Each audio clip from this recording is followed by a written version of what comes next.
Hello and welcome back to Financial News. My name is Paul Munichel and I am a financial advisor with Ameriprise Financial. And today's show is being recorded on January 10th.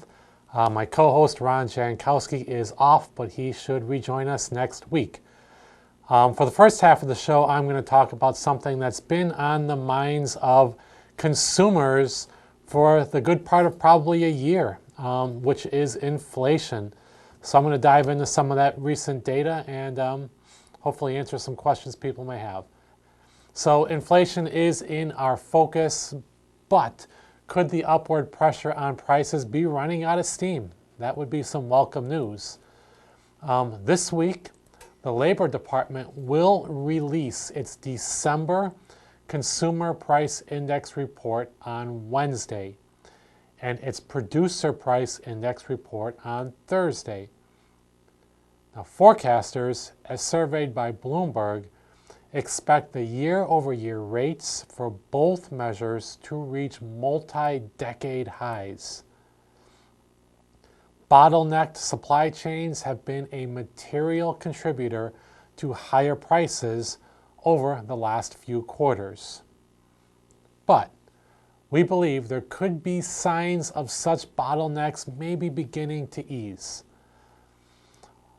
Last week, the Institute Supply Management Manufacturing and Services Indexes both came in below estimates, with faster supplier deliveries responsible for much of the decline in each case.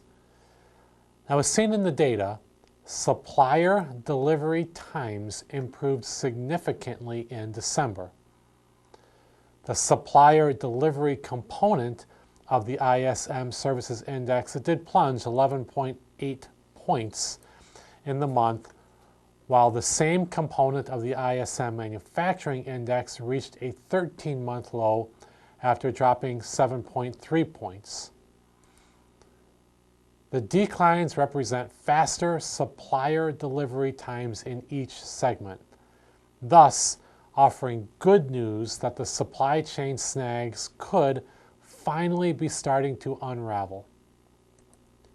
Although we do not expect such improvements to be linear, we believe this could represent initial signs that a consumer shift to spending on services may be easing supply chain problems and thus price pressures. Again, the data we have is sourced from FactSet among other places. And just, recent experience going to the stores, I'm seeing prices are higher on my groceries and I'm seeing my choices are limited. But based on the data, it looks like potentially that might be coming to a near-term end, or at least improvement there. So let's keep our fingers crossed for improvement and see how it goes in the next couple weeks and months ahead. That's going to conclude the first half of today's show. I'm going to take a quick break and I will be right back with the Your Money portion of the show, where we're going to talk a little bit about retirement funding.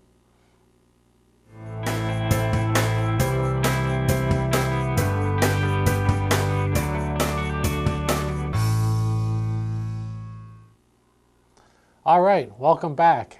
And as promised, we are going to talk about retirement, and more specifically today on how to break the habit, as savings for retirement can be an abstract concept. So let's dive into retirement savings a bit and take it from there.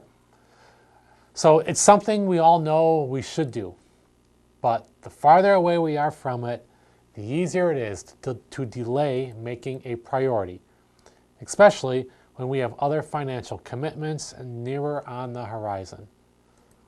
So if you find you are taking yourself out of saving for retirement, consider reframing your thinking. A shift in perspective may be what you need to get on the right track. So here are some common excuses that you may or may not use at home that people give for not saving for retirement. And I'm going to give you some reasons on how you can potentially overcome them. So this is one I often hear. Retirement, it's a long way off, and I'll start saving for it later. Well, it's easy to get wrapped up in your current financial obligations, telling yourself that you'll prioritize your retirement next year. However, like many worthy aspirations, building a retirement nest egg takes time and discipline. If your golden years seem far away, remind yourself of the power of saving early. Time allows you to tackle your retirement goals in smaller increments with the potential for compounded growth. Retirement will likely come faster than you'll think, and you'll thank yourself later for planning ahead. Another excuse I often hear is, I'll prioritize retirement after I pay for my child's education. Now, with the rising cost of college, it's understandable if you want to help your child obtain a quality education. However, although you may feel like you're letting your child down if you don't make paying for their tuition your top financial goal, saving for retirement should maybe take priority. If your retirement savings come up short, you won't have the ability to apply for scholarships, grants, or financial aid to help bridge the gap like your child might for college. Another excuse I hear is, I can't afford to save. I've got too many other bills right now. If this phrase comes to mind, give yourself a self-talk and flip the conversation. Instead, think, I can't afford not to save. Setting aside even a small amount of money each month, it can make a big difference as your assets can grow with the benefit of compounding. If you are able, consider increasing your monthly contribution to continue to build your nest egg. And again, another one I hear is, well, my family will help me with my retirement. And perhaps you are expecting a generous inheritance or hoping that your adult kids will provide a financial cushion if you experience unexpected expenses later in life. Now, wishful thinking is great, but it's not a strategy.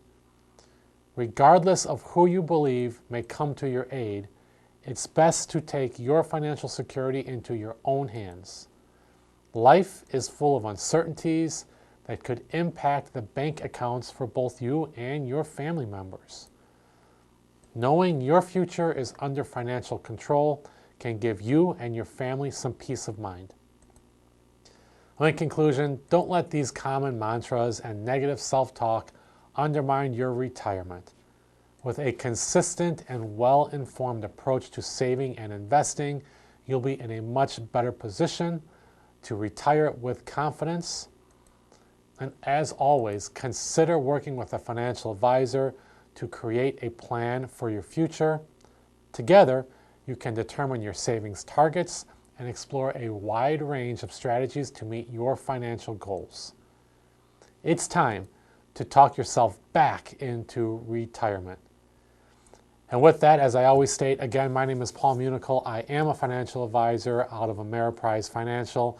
And should you not be working with someone, or should you be looking for a second opinion to the person you're working with, you can always give me a call directly, and I'll do my best to answer your questions and concerns. You can reach me directly at 708-226-3412. And with that, I am going to sign out for this week's show. Again, thank you for watching, and we will be back next week. My co-host Ron Jankowski should be back, and we will have a new topic for discussion. So have a great week, and we'll see you again with a new topic next week.